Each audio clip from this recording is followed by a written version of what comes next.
Hello guys! So, today magtuturo tayo kung paano kumuha ng CHB wall material. So, first, may given tayo na problem dito na a concrete hollow block wall has dimension of 5 meter high by 5 meter long. Determine the materials needed. So given na kanya yung length sa kawid niya. So, assume na gamit natin tong 10 by 20 by 40 cm. So, may length daw tayo ng 5 meter, saka may height na 5 meter. So, first, kuhain mo natin yung kanyang area. So, length times height lang naman yan. So, kuha natin siya na 5 times 5, 25. So, number of CHB naman.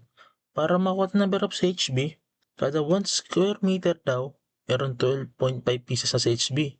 So, itong area na to, times lang natin sa dito sa baba na 12.5. So, makuha natin siya na ilang pieces siya. So, i-round up lang natin siya para walang decimal place.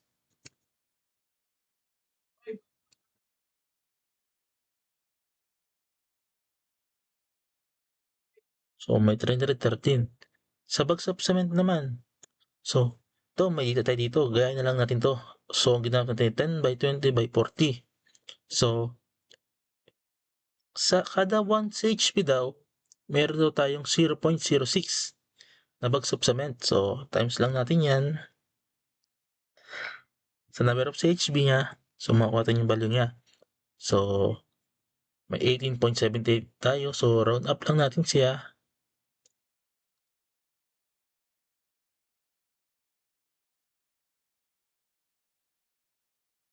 Sa 0 decimal places.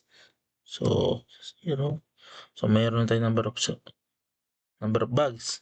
Sa sand naman, kung ilang cubic magamit natin, so, meron sa kada 1 CHB daw, makagamit daw tayo ng 0.005 na cubic na sand. So, yung yan lang din, yung number of CHB times natin dito sa baba. So, given naman yan. So, gaya nyo na lang. So, makuha natin siya. So, meron na tayong sand mga gamit. So, sa horizontal, so, meron tayong sand. Sa bakal naman tayo. So, gagamit daw tayo ng, so, merge lang natin siya para,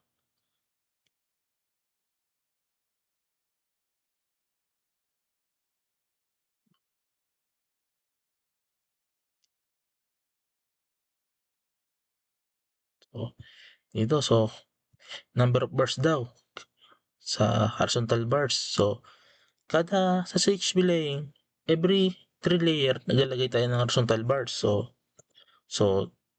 20 ang height ng CHB, so 0.6. So, ang height daw niya ay 5. So, divide natin sa 0.6. So, meron na tayong value. So, 8.33. So, dito kasi, so, round down na lang natin siya. Since magma-minus 1 tayo, so, since na round up tas minus 1, so, round down na lang, mas madali pa. So, round down lang natin. So, 0 decimal place. So, may value na tayo. 8 bars.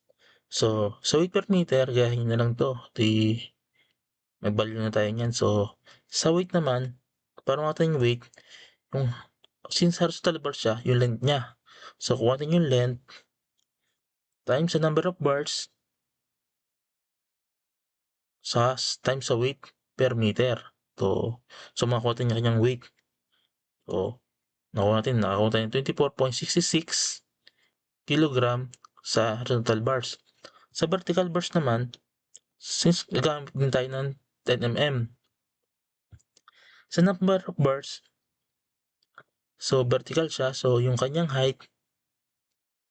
kanyang length, divide natin sa 0.4. So, number of bars niya na 12.5. So, gawin natin ito, round down na lang natin. Kaysa mag-minus 1 pa tayo. So, round down.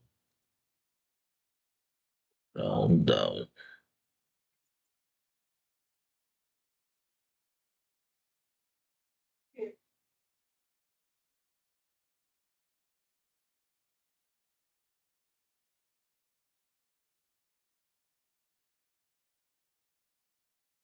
So 0 decimal place. So may 12 bars tayo.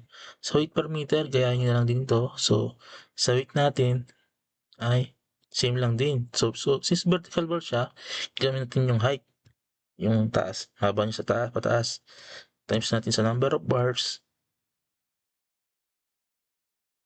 times sa kanyang weight per meter. So, ayan, meron na tayong weight. Sa vertical, sa horizontal bars. So, para makita niyo yung number of bars niya, una, kuhain natin mo yung dalawang weight. Yung weight ng horizontal bars sa vertical bars. So, pagsamahin lang natin siya. So, meron tayong 61. So, para makuha natin yung kanyang total length, divide lang natin siya sa kanyang weight per meter. So, since same lang naman siya ng weight per meter, so kahit alin gamitin mo dyan sa horizontal bars o sa vertical bars. So, kahit ito na lang, makuha natin yung kanyang total length. So, may total length na 100 meters. So, para makuha natin yung number of bars niya, divide lang natin sa kung anong bibili natin size ng bakal pagpalagay natin na 6 meter. So, makuha natin siya na 16.67. Round up lang natin siya. Round up.